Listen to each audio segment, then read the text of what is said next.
You're listening to the Gold Squadron podcast, your home for X-Wing discussion, strategy, and entertainment. This is episode 57 of the Gold Squadron podcast. I'm your host, Dion Morales, and today I am joined by FAQ My App, Nate Moore. Where's my FAQ? Where's my FAQ at? It's not going to happen. It's not going to happen. FFG told my FAQ. Nope. I feel like I should say more things. That's all you get. And the Strezra, William Hagwood. Leave Miranda alone. No, you gotta say it like you're a prepubescent little girl. Like, leave Miranda alone. All you want is more. Exactly. Welcome back, 2008. Yep. So our plan today is we're going to be talking to Steve Cameron of Cascade Games about the newly added System Open series and also discussing reasons why you choose to bring a list to an event. And specifically, we're going to be focusing on Worlds. Now, gentlemen, before we jump into our main topic, I do want to talk about the Goldie Awards.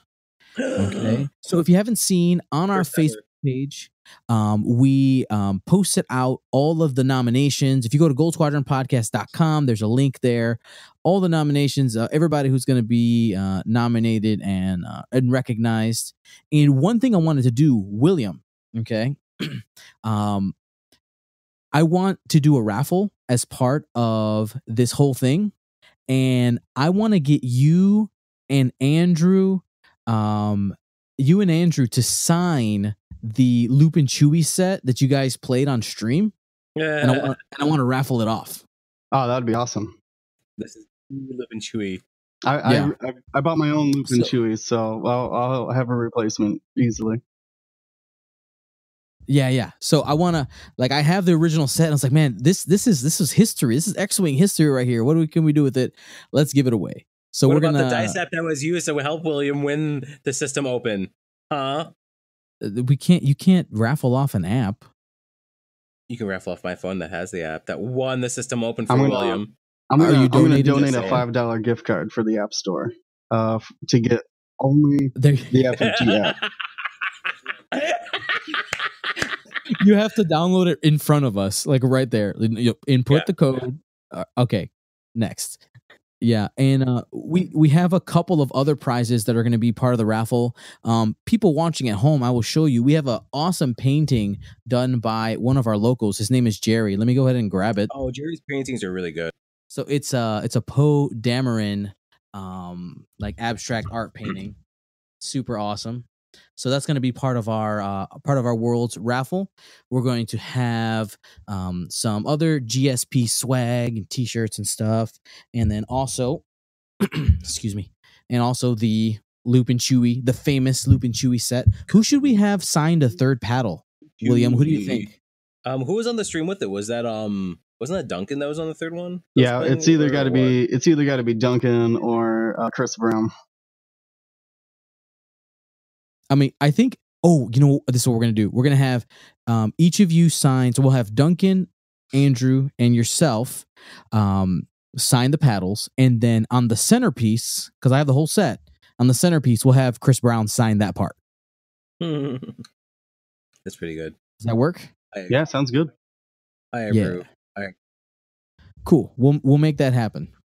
So the raffle tickets and stuff will be on sale there, and it just goes towards paying for this whole thing. The Goldies, it's gotten a little bit expensive. I spent more money than I wanted to, and I figured all right, let's a fun way to recoup some of those costs. But yeah, so if you're going to be at Worlds, whether you were nominated for stuff or not, you are definitely invited, and there'll be some light refreshments, and it's BYOB, so bring your drink and let's have a good time. Unlock the hologram. Hello, everyone. I'd like to welcome you to our next interview in our interview series. Today, I am with Steve Cameron of Cascade Games. How you doing, Steve? Doing pretty good. Thanks for having me, Dion.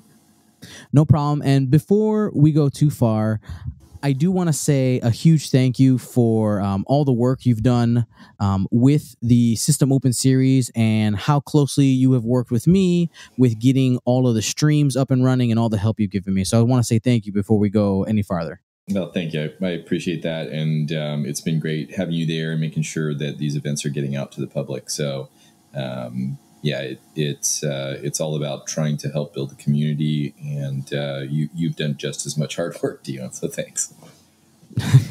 No problem, man. No, we're a team, right? We make it work together. That's right. All right. So, so Birdie told me that there's some big events coming up. Yeah, absolutely. So we announced this past weekend, confirmed some final, and there may still be one more that's unconfirmed, but hopefully I'll have that in the next couple of days. But the big news is confirming at Origins, which is coming up on June 3rd. The show lasts forever. It's like 13th through 17th or whatever, right? Yep.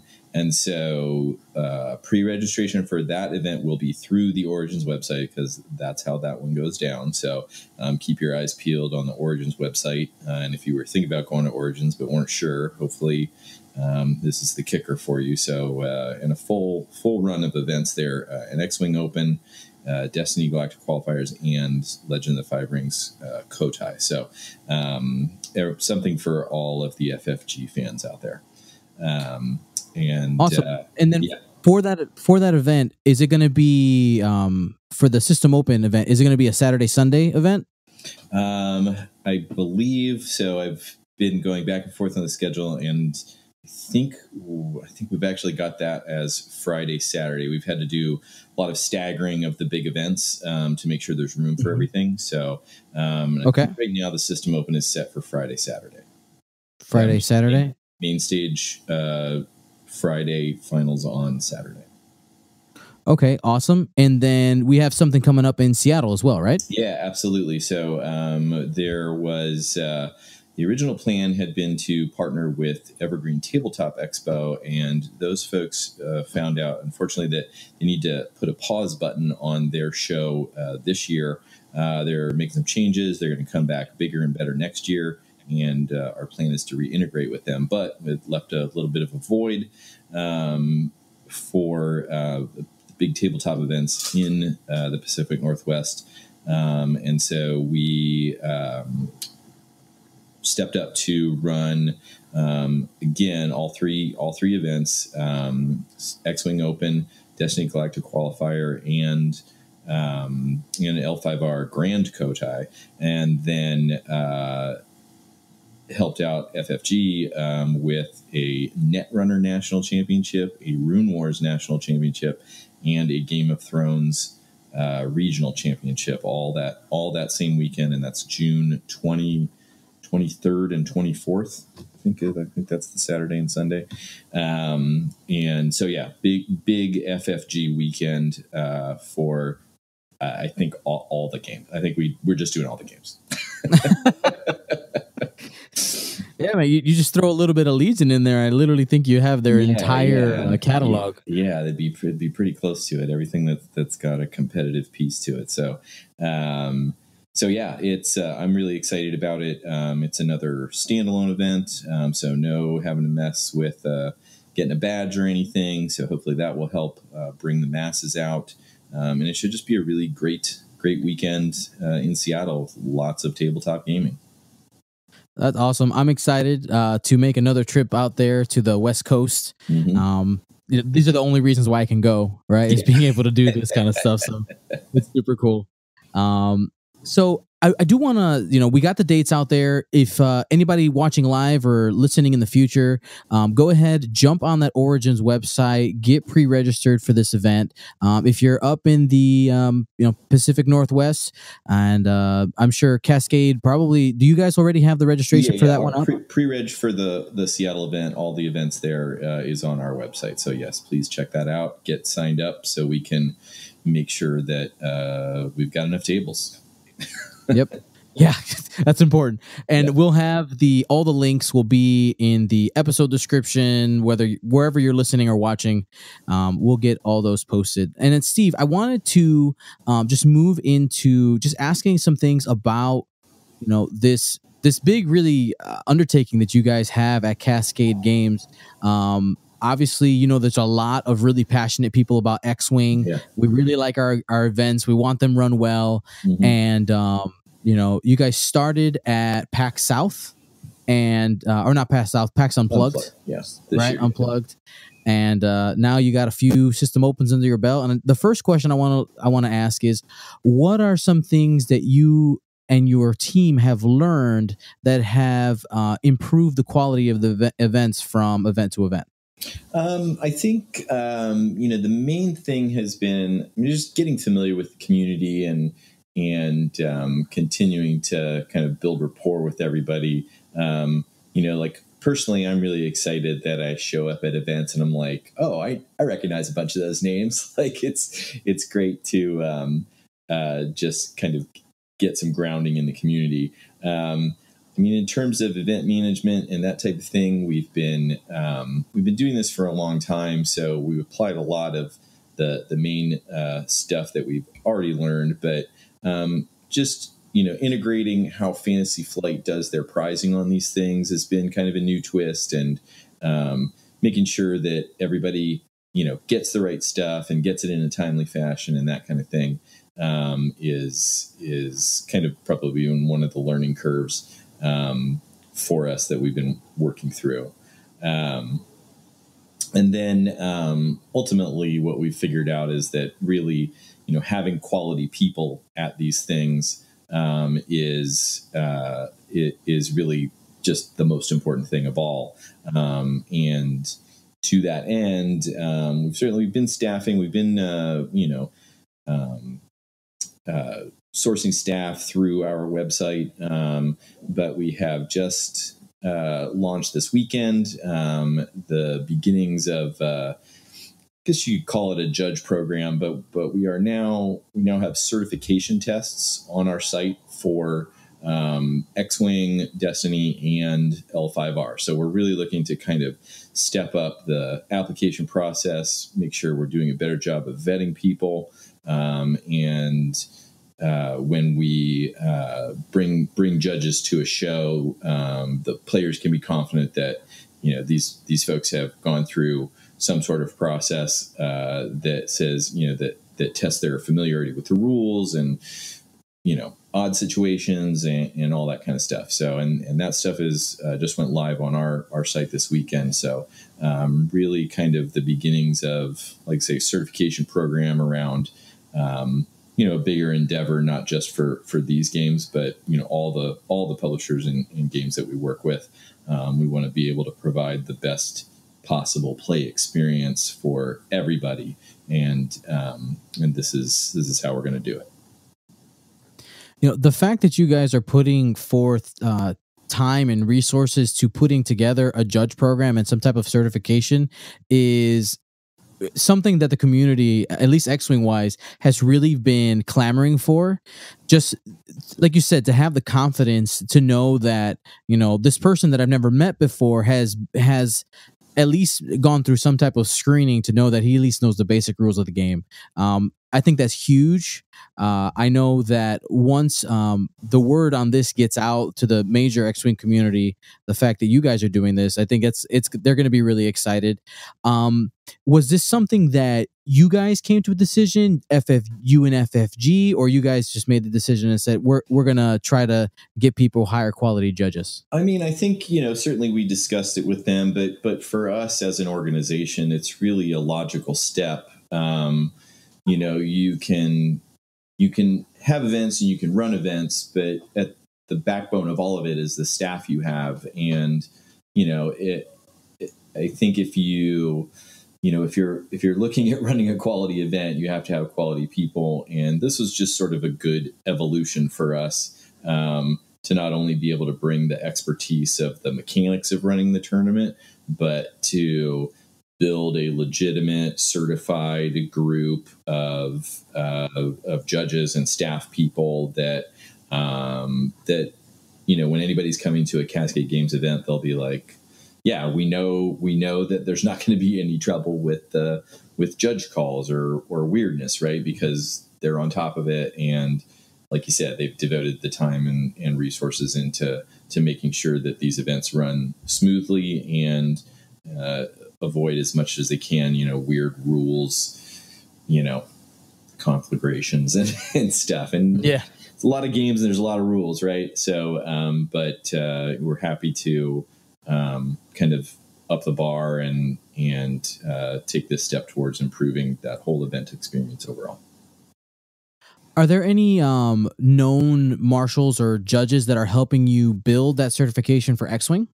Well, I think most of the marshals that people are probably familiar with of the events we've run, right? Ian Hamp, Brent Wong, and Chris Brown have all marshaled our events, and we drew on them for some of the testing certification and things like that, and coming up with questions. And I think that those guys are all fairly well known and respected in the community. So certainly they have gotten lots of independent praise from the community that we have seen and has been passed on to us, and so that's where our trust for them comes. Yeah, I mean they do great work, and like you said, I mean they run some of the tightest events that I've been at. So good call leaning on them to get that done for sure. Yeah, thank you. It's a pleasure to work with those guys. They're all really top-notch people, and I know when I'm in an event and when those guys are there that everything is going to be just fine, right? Like I honestly, like, it's amazing how few complaints across now. Gosh, I think I'm up to having attended like 7 or 8 of these things across the last 2 years. And in terms of like people complaining about judging and whatnot, it just hasn't happened at the X-Wing Opens, right? And it's been based around this solid core of marshals that we've had. Awesome. All right, so I'd like to move into talking about how you guys go about choosing where system opens are placed. Does FFG come to you and say like, all right, you have X number of system opens, figure it out, or like, hey, we want a little sprinkled here, a little sprinkled there? Like, what's the process and the communication between you and FFG and choosing where those go? Yeah, so a little bit of both, really, right? So they kind of set the bar on how many they want to have, and they've got a couple of places that they definitely want to be, and then the rest is up to us, right? And so we look at how well we want to spread them geographically, obviously, and then how does that fit into how it fits into the convention schedule we're already hitting, and we tried some different things this year in terms of going to more conventions, but trying to keep them focused, right, in stuff that's relevant. So, I mean, PAX Unplugged was successful. The System Open at Adepticon, which was huge last year, was enormous again this year, right? The biggest open that we have run was at Adepticon. So, sometimes it makes sense in the conventions. They've got to be focused, and then sometimes it makes sense to run them standalone. So I think, we've learned a lot. Back to your first question about what have we learned, right? We did 4 of them last year. We did them all standalone except for one at Emerald City Comic Con, which was the poorest attended, honestly, right? And so we took a step back from that type of show, but refocused in on, so what's the right kind of show to put these in? I think we've done at the shows that we've put them in, they have been, pretty successful this year, and then fill in the standalone events around it, right? And this year, our rollout and announcement of these different events, while there may have been some drama involved in like having it wait, we weren't particularly happy with this kind of tiered rollout of oh, now we're announcing these 3, now we're announcing these 2, now we're announcing these 3. And so what I can promise the community is that we have every intention next year at PAX Unplugged of which will be the first one again, right? And I think PAX Unplugged is sort of a solid jumping off point to kind of the season. It's after all the worlds and Coruscant Invitationals and all that kind of stuff. And so our goal next year is to have everything lined up, ready to go, spread out across the country. And so people can plan exactly which, 3 or 4 they may want to hit and where they want to go and what's near them. But that's the general goals, right? Is I'd love to give everybody, one that's, less than a day's travel, and a couple more that are, less than a day's drive, I should say. And then a couple more that are, a quick flight. And then if you're real hardcore and you want to fly all over the country doing all of them, knock yourself out. But, right. But that's kind of what we're doing. And there's some gaps, geographically this year. And we're going to do everything we can to fix those next year. All right. Well, I think that leads right into my next question. I know that the community, that there's a big portion of my audience in the southeast of the United States that they went as far as to create a petition. I don't know if you've seen it, Steve. There's 300 plus signatures on the petition saying, FFG Cascade Games, can we please get a system open? I know it might be probably too late for this year, but I wanted to make sure that it was, brought to your attention that these people, they want some X-Wing. They want it. Yeah. Well, I love that kind of stuff, right? That kind of stuff for me defines, the X-Wing community and the level of passion and all of that. And personally, I think it's fantastic. Unfortunately, it's a little late this year to try and lock down a Southeast one. But like I said before, we recognize some regional gaps. And as we move into next year, that 300 plus signatures, and I've gotten some emails which I haven't had a chance to reply to. So if you're listening, I got your email. I'm swamped with a bunch of stuff, and I will get back to you. But unfortunately, it's probably not going to happen this year. It's not going to happen this year.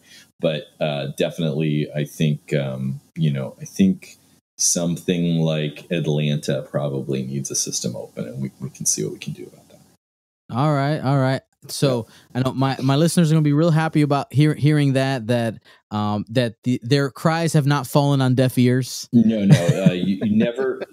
no one should ever think that we're not listening, right? Because without the community and the feedback from the community, there's no way these things get better, and there's no way, there's no way that we learn without listening to you guys. So yeah, please, never stop talking.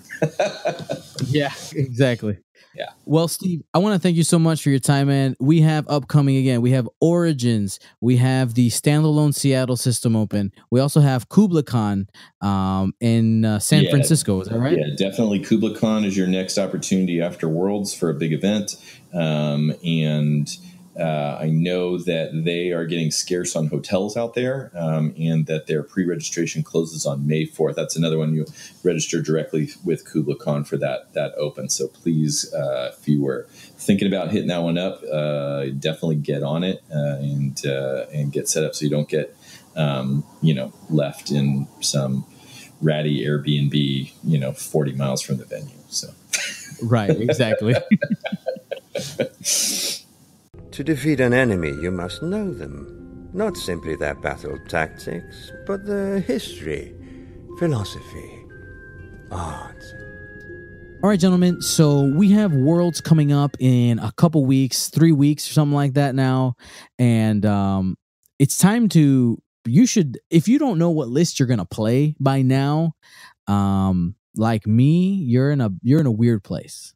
Well, why aren't you've made a pretty good staple of flying your list and everything, and we've actually known like a lot of people who actually listen to you and actually play your list. In fact, that's how Allie beat one component, because she knew they basically stole your list and she knew how to fly against it. So yeah. Actually, I'm gonna just probably end up flying the thing that I've been doing, but that's part of our. Let's go through our discussion here. Okay. Let's do so, there's lots of different reasons why people bring a list to an event. Well, let's talk about Worlds, right? We have this is the premier event of the year.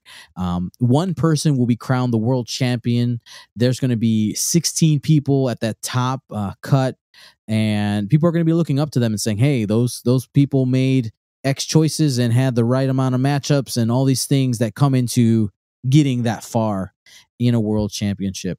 And the first reason you bring a list, I would say, is because if you're going with the intent is I want to win Worlds, that would be the first way to go ahead and think about it. Is I want to win Worlds.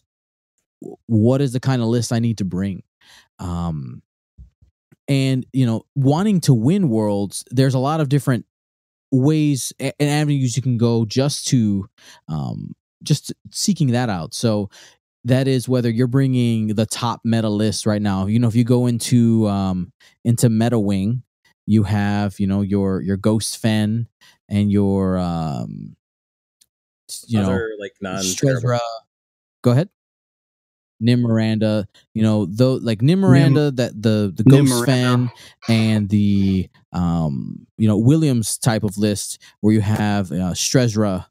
What is what people have been calling it? Stress bunker? Are you using that name, William? I think it's called the Hang. No, it's actually a variant. What was Zach Matthews called all of the ego variants that have Ezra in them Mark 7. So it's the Strezra. So it's ego Mark 7. The Strezra Awakens. But no, it's it to me it's just an ego list. It's just like as if I'm running Biggs in the Stress Hog Y, or if you're running like Biggs and Braylon. So those style. Lists right now are definitely, they're at the top of the meta. They've won a lot of events, and people who are going there just to win. I'm not saying that that's a bad thing. Understand that, but if that is your intent, your first thought is I need to bring the best list. Yeah, I mean, you're obviously going to, if you want to try to win the world championship, you're going to bring the best list. You're not going to bring a list that you're like, I don't know, 5 rebel operatives. You're not going to bring something like that. You're going to bring the best gear, the best things. You're not going to that's a given. Right. And then I would say that the next branch really closely connected to that one is an anti-meta list. And I'm not saying that it's like a casual quote unquote list. What I'm saying is that I know that the best lists are X, Y, and Z, and I'm going to bring the thing that is the silver bullet to those things. Now I will say that I'm really curious to see what is it that people are going to bring that are those silver bullets, because I know in my own playtesting, I have not found one list that can consistently beat Ghost Fen, Ego variants, and Nim Miranda. Like you're going into Worlds saying I need to beat those three lists. Like those are the 3 most powerful lists that are out there. How do I beat them? Is there a list that beats them all? And I haven't found it. What are you guys' thoughts on that right now? Anti-meta lists. I agree. I don't know anything that can beat all 3 of them consistently. They're all just 3 very, very powerful lists. And even if you pin them against each other, they can't even consistently beat each other either. Right? It's kind of funny how Nim Miranda can't really beat Fen all the time, or like a Lothal Fen. Lothal Fen can't always beat them. It's really weird circle of power here. How else to say? Mm-hmm. So trying to figure that out is one of the next steps. Now let's go to the totally other side of the pendulum. Worlds is a great opportunity to get a bunch of X-Wing games in with a bunch of people who came to play X-Wing. So some people just bring lists sometimes to have fun. Meaning, like, I really like flying X ship, and I'm going to build a list around it, and I don't care if it's good or not. I don't care if I go, 0-7 on day one. I just want to play. And that's absolutely fine. Like, that's in any event, that is one of the ways you can go about it is just like, I just want to play. And understand this, I'm going to take a step back here. None of these reasonings that we talk about today are correct or wrong. And I think in a perfect world, they kind of, as many of the categories as you can get kind of smashed together will probably be the best. But, that's just something to think about. But anyway, back into it. I want to have fun. Like, I know that if I wasn't trying to be competitive at Worlds, I would probably end up bringing some type of janky squad for sure. Something like I built this really fun. It's a 5-ship. I called it Tugs, Bugs, and Thugs. It's Y-wings, the tugboats, and Z95s. And it's 6 ships. It's 5 ships, and I can make it 6, but 5 works better. And it's just a lot of fun. I got a lot of guns, a lot of little tools. And I haven't won a game with it yet, but it's just really fun to play. Like, you got a lot of ships, a lot of decisions to make, and it's great. And if I had no intent of trying to win it, like, that's probably what I would end up bringing. Would be an example of that. And I want people to understand that, like, there's 2 sides to this. Don't underestimate somebody who brings their quote unquote fun list, because sometimes those are the lists that can take you out if you don't know how to play against it. And on the other, go ahead. It's a sleeper hit and everything, because we we're used to the main builds and the main meta pieces, but there's always that sleep hit. You're like, oh, I didn't think about that, and then when you get to do their one kind of trick, it can totally blindside you, and you go, oh. Like, I've seen people do rage, some weird thing with Wolf Waro, and they're able to pump up his shots, and you're just like, ouch, that really hurts, and that's not fun. So no, I think that we're all used for them. I know. It's always kind of funny when you're like, oh, I get what you're doing, and then it's too late, because then you felt the full brunt of it, and you're like, well, now I have to redouble my efforts. It's never good to underestimate your opponent. That's War Games 101. Mm-hmm. And so and then the other side is, when you see somebody bringing their fun list, your instant reaction shouldn't be like, hey, why'd you bring that? Like, don't you know that's bad? Like, I haven't seen that in person, but I hope that never happens to somebody. But just make sure that you understand, like, hey, their intentions for the tournament could be different than yours. They want to have a fun day playing against some really high level people, and playing on the world stage. Why the hell not? Exactly. Even though it might be a fun thing, it's just like, whatever. Yep. I mean, and that's the ideally, right? You're playing competitive and fun games. Well, the only way I see that some people getting frustrated with that is obviously the people who wanted to get tickets and somehow weren't able to get tickets, and go, man, that guy's playing this non-list, and here I have my super competitive list, and they got a ticket over me, kind of situation. No, and I get both sides to that. So yeah, but there's nothing you can do about that. So no, you gotta let it roll. Yeah. So, and then the next category is the category, honestly, that I fall into, and it is the, why'd you bring this list? Like, because I practiced it a lot. So I honestly, those big 3 lists that we talked about, right? The Ego variants with Strezra, the Nim Miranda, and the Ghost Fen. I do not have good matchups against them. I have plans and how to beat them, sure, but it is it's an uphill battle. It is a very much uphill battle for all 3 of those matchups.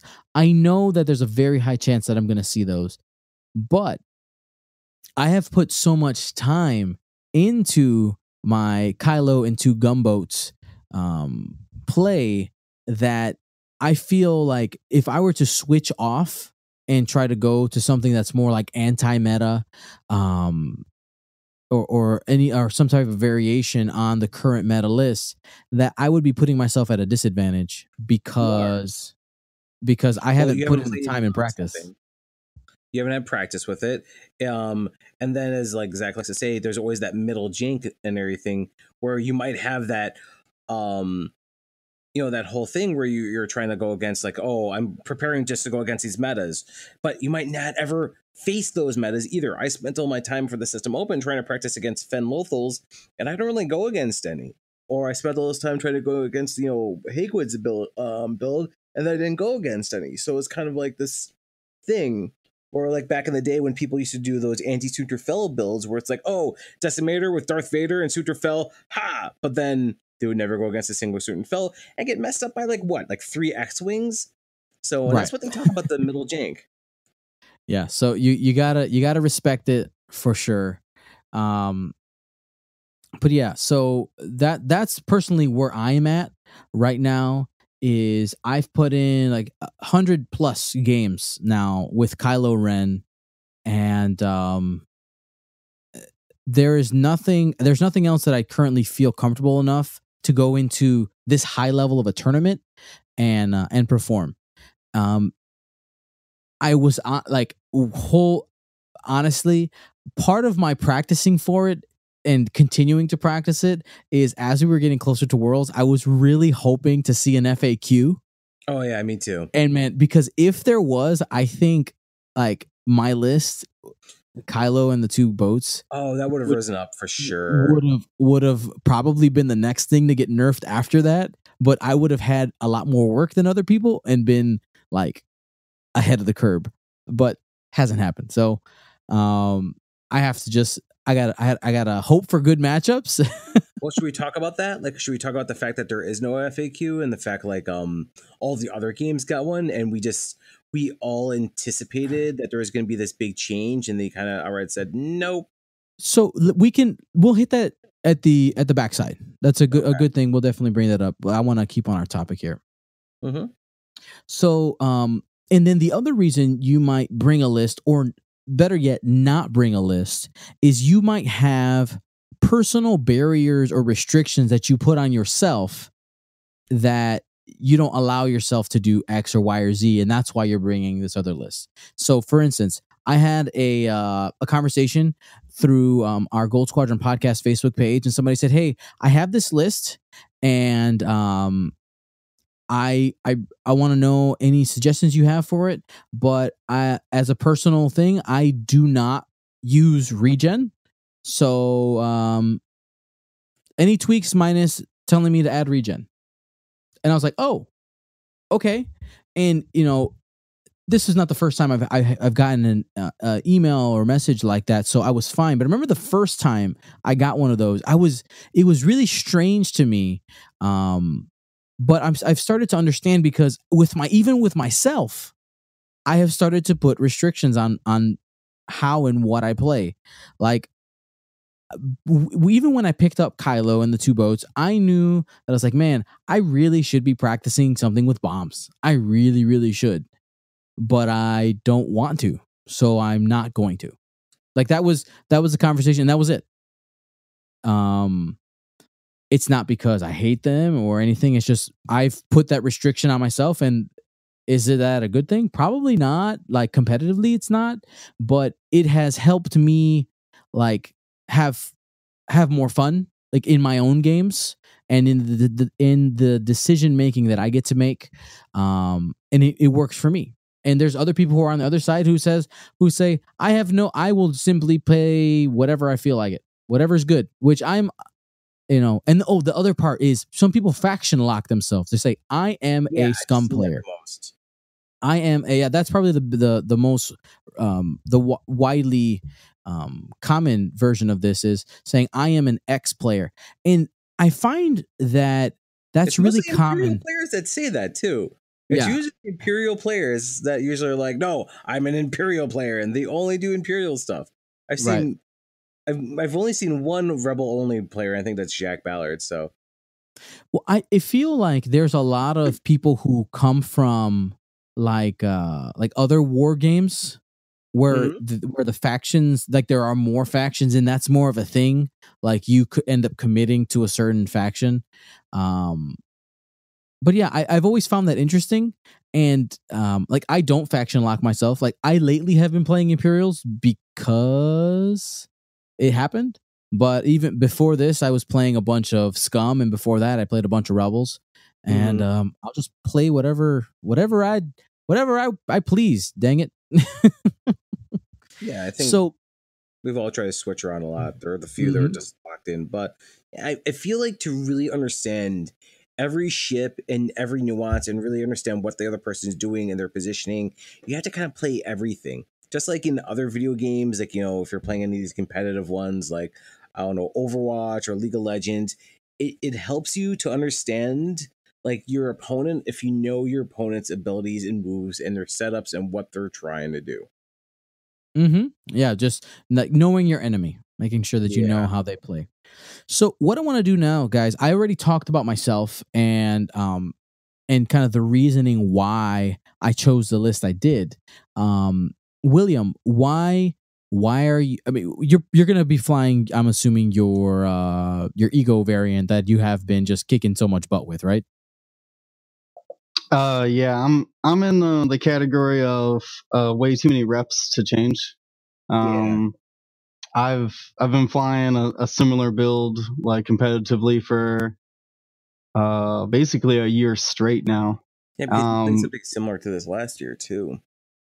Yeah, I mean, it's the same list. I just trade out like the ships and then trade the cluster mines for a harpoon missile. But for me, yeah, it's basically the same list. So yeah, just so many reps that I can't not fly. I mean, I could switch, but I definitely won't have the same expectations. I think I could reasonably go 5-1 with the list I'm flying. And like I don't think I can get those results with any other list at this time. Nate, where do you think you're at? Where do you fall in?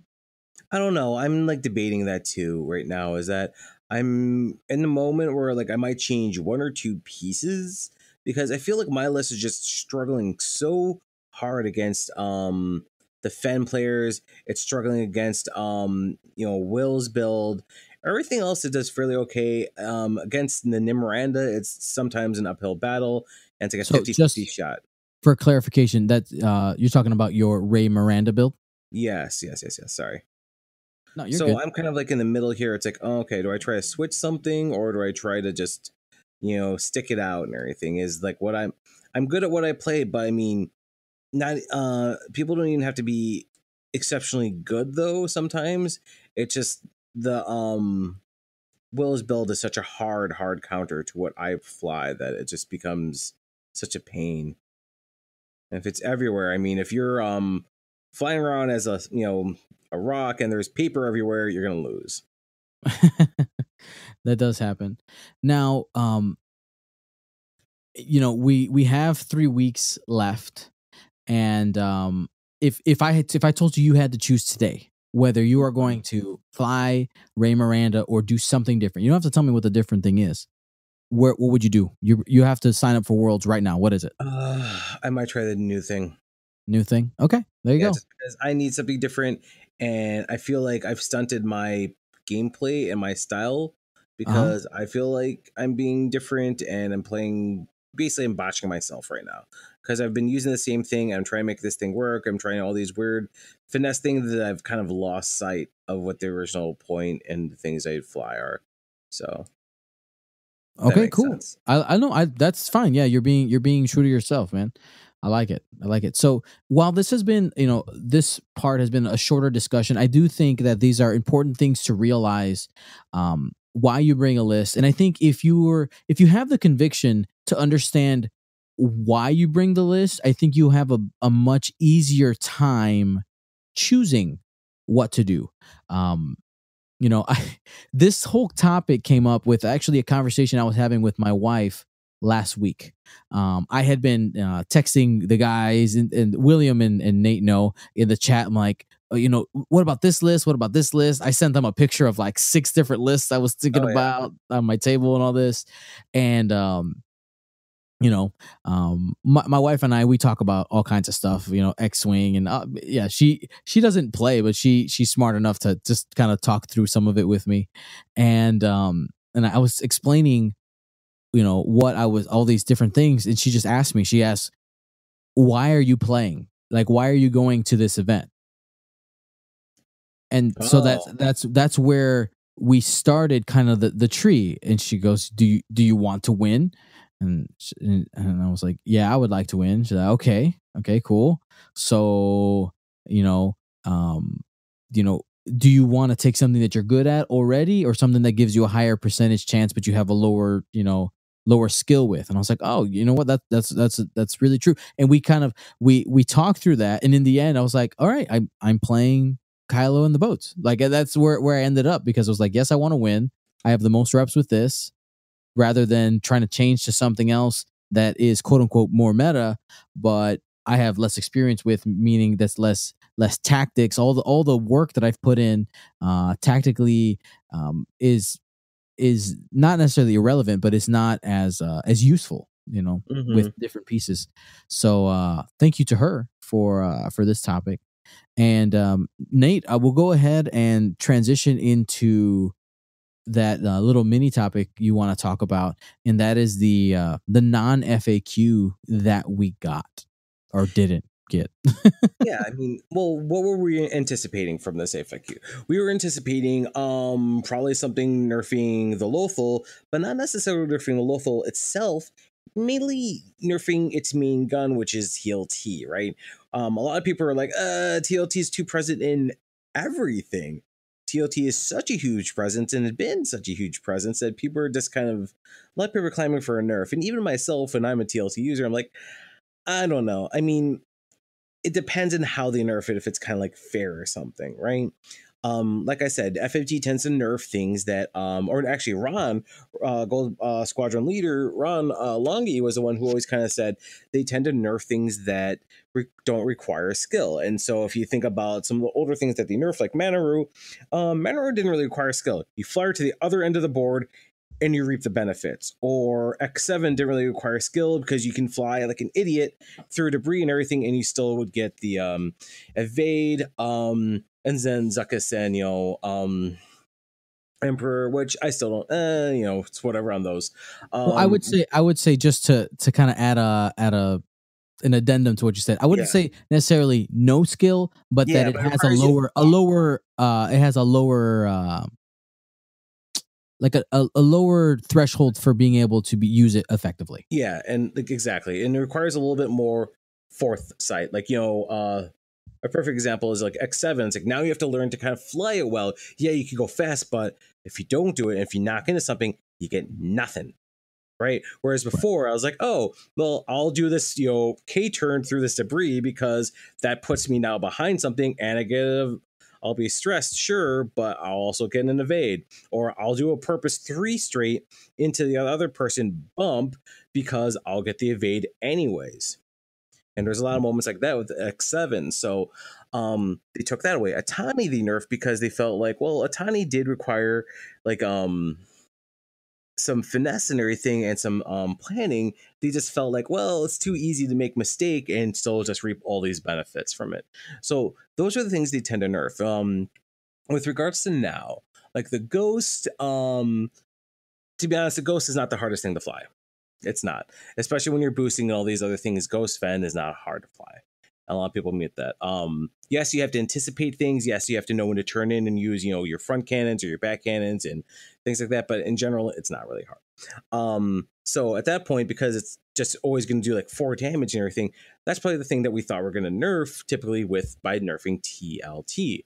The other thing that we thought was coming too was a Miranda nerf. And we talked about this ad nauseum, basically saying, well, how are they going to do it? Maybe that she could only regen with her main gun. Maybe she could only fire like a pump-up shots with her main gun. Or maybe she can't use TLT to do things like that. And I felt like that was fair. I felt like the Miranda's been in the spotlight for a long time. I felt like, yeah, that's cool. kind of drop her down a little bit.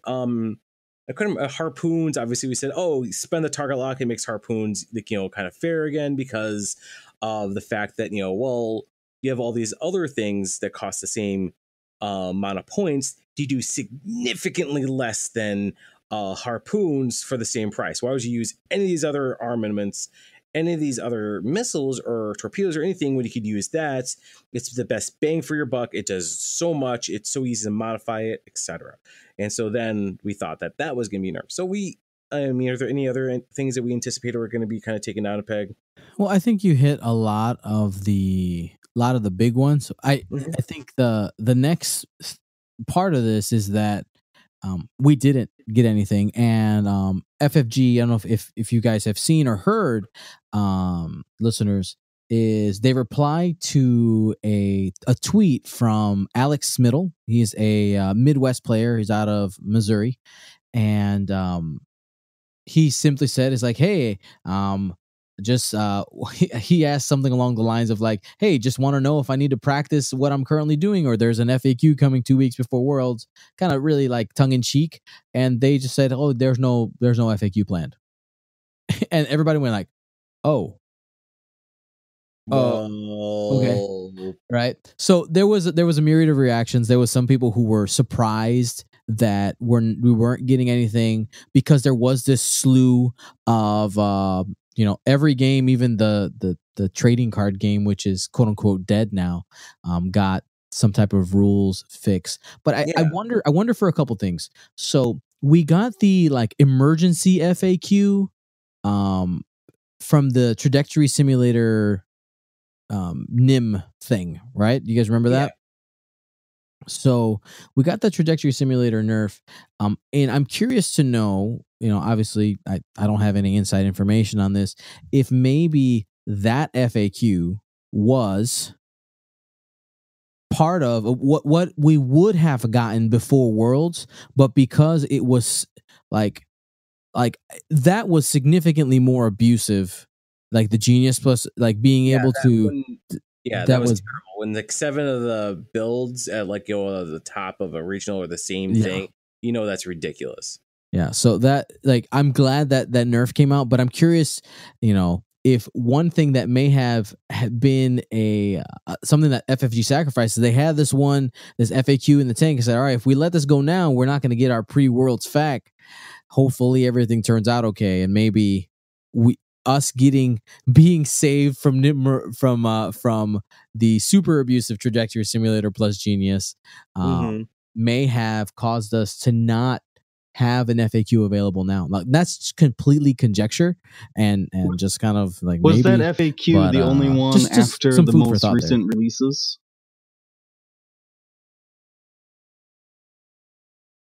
Yep.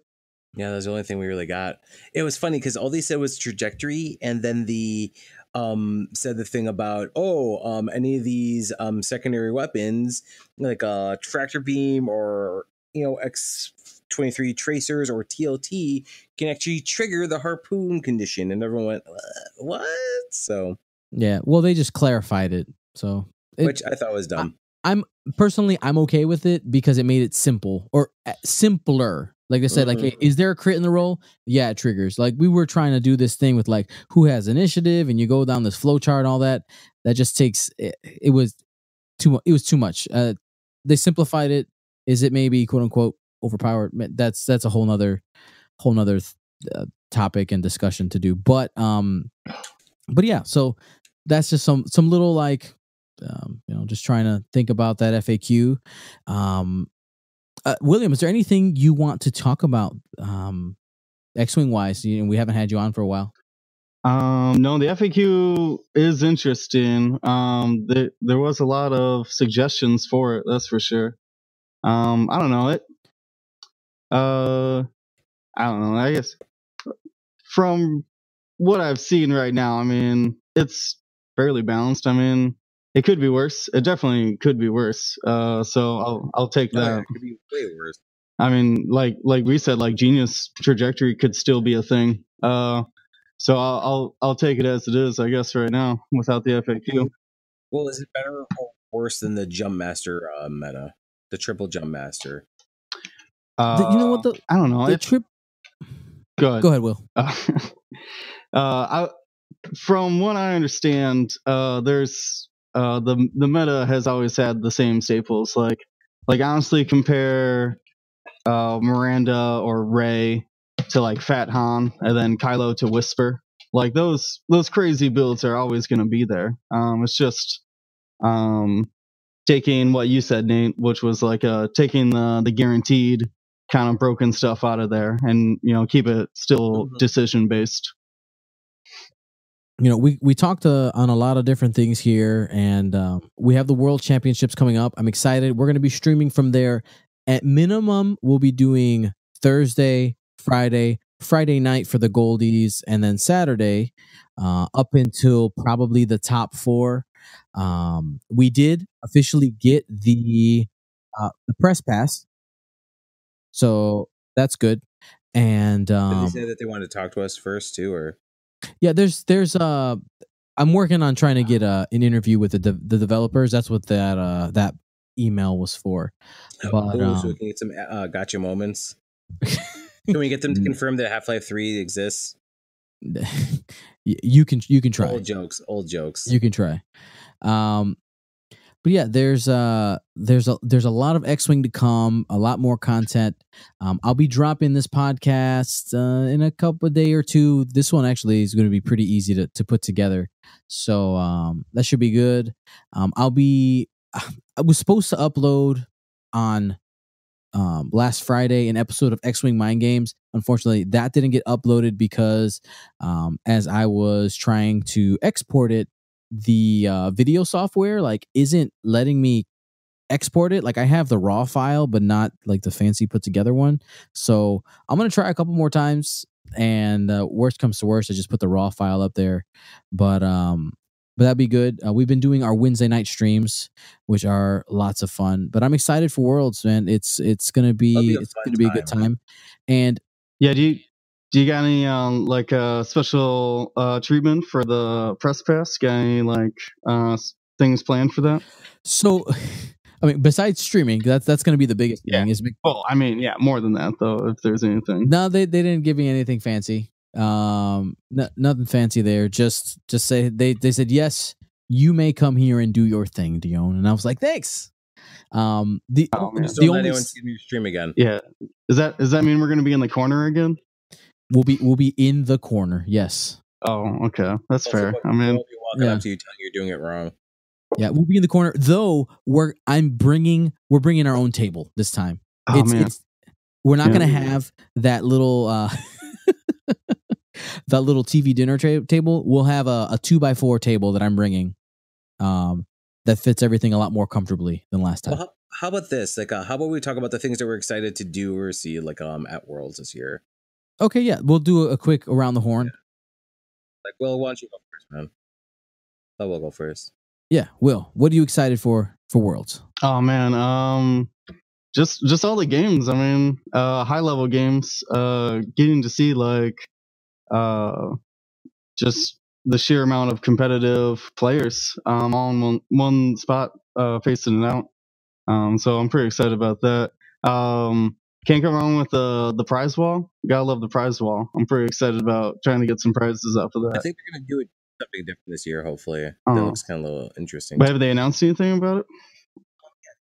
Yeah, they announced some stuff about the prize wall. Yeah. Oh man. So hopefully, I actually get to do the prize wall this time. I was so busy last time. I didn't get anything. I gave you guys some tickets. Hey, try to find me something, please. Yeah. We got my brother some dice. I think that's what we ended up doing. I ended up standing in line. Yep. What about you, Nate? What are you looking forward to? I'm excited to I'm excited to play X-Wing at this main stage and everything, and hopefully do a little bit better than I did last year. Will I win everything? Probably not.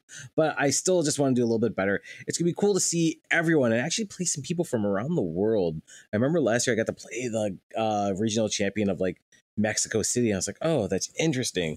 And just, hanging out with all of our friends from the community. I'm really excited for the party that we're going to have together and just kind of all hang out and oh man, the Goldies are going to be crazy. That's going to be so that's what I'm looking forward to. That's going to be a lot of fun. I have a feeling just hanging out with everyone and playing some really fun games. Like last time we got together for the Michigan and everything, the System Open, we played Spartacus, and it just got ridiculous, and it was so much fun.